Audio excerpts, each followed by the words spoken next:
Hey, good morning, students. This is Mrs. Kramer. I hope you guys are good this morning. I'm good. We've only got 2 of the geese out in the pond this morning. I haven't seen anybody with their babies yet. Yesterday afternoon, I didn't see the pair with the 2 goslings at all. I took a video and I thought we had 2 geese that had 3 goslings, but come to find out last night when it was too dark to get a good video to show you, there were 4 goslings with them. So as I see them, I will video them, share them with you. These 2 are just out, hanging out by themselves. So today, what we're going to do is we're going to review writing equivalent equations that do not contain fractions or decimals. And then you end up solving the equation for your variable.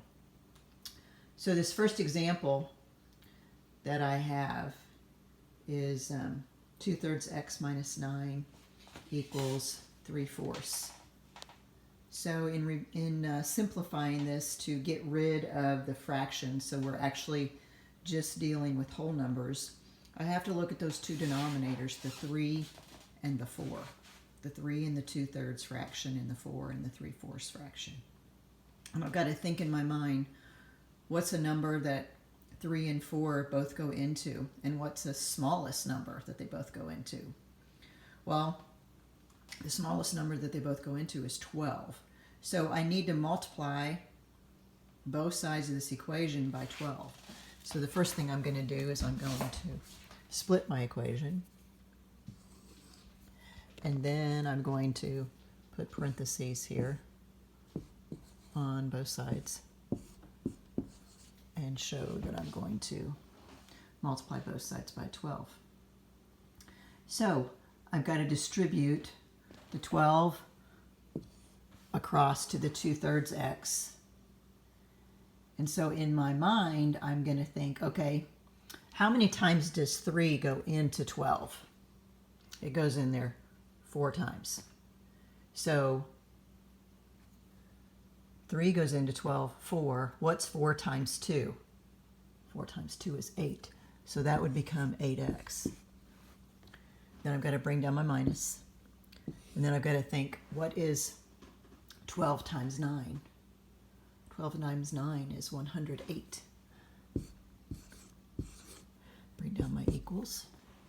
And then I've got to take this 12 times the 3/4. Well, I've got to think, how many times does 4 go into 12? Well, 4 times 3 is 12, so 4 goes into 12 3 times. What's 3 times 3? It's 9. And there's my equation without fractions and without decimals. Now I can solve it. So I want to solve for x. So I can add 108 to both sides to get the 108 to cancel out. Bring down my 8x.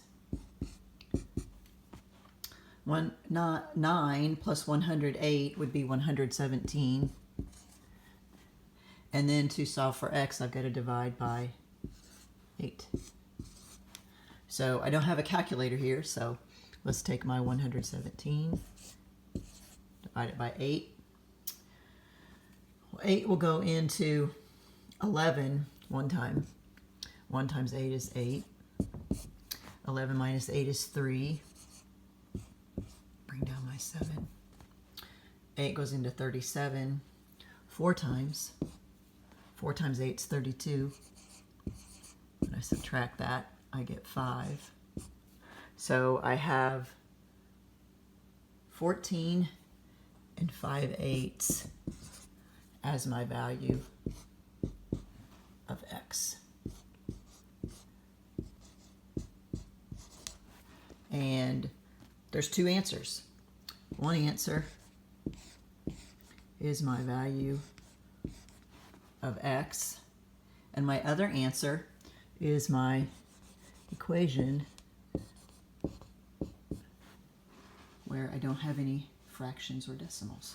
So let me back out so that you can see that better.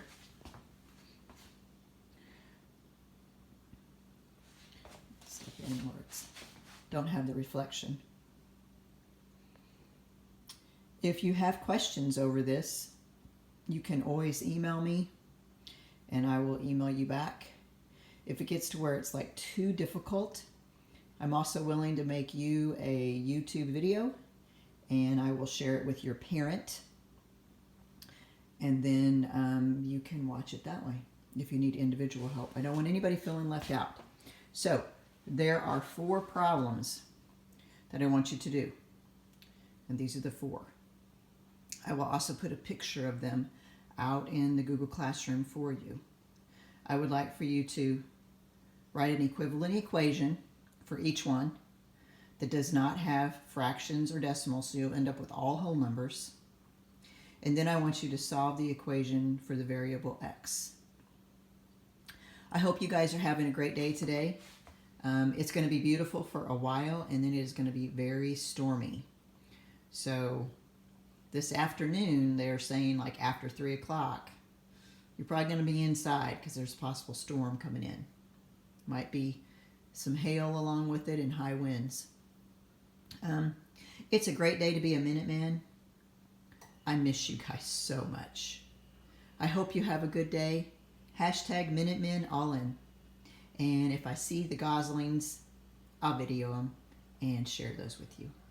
Have a good day, guys. Bye. Talk to you soon.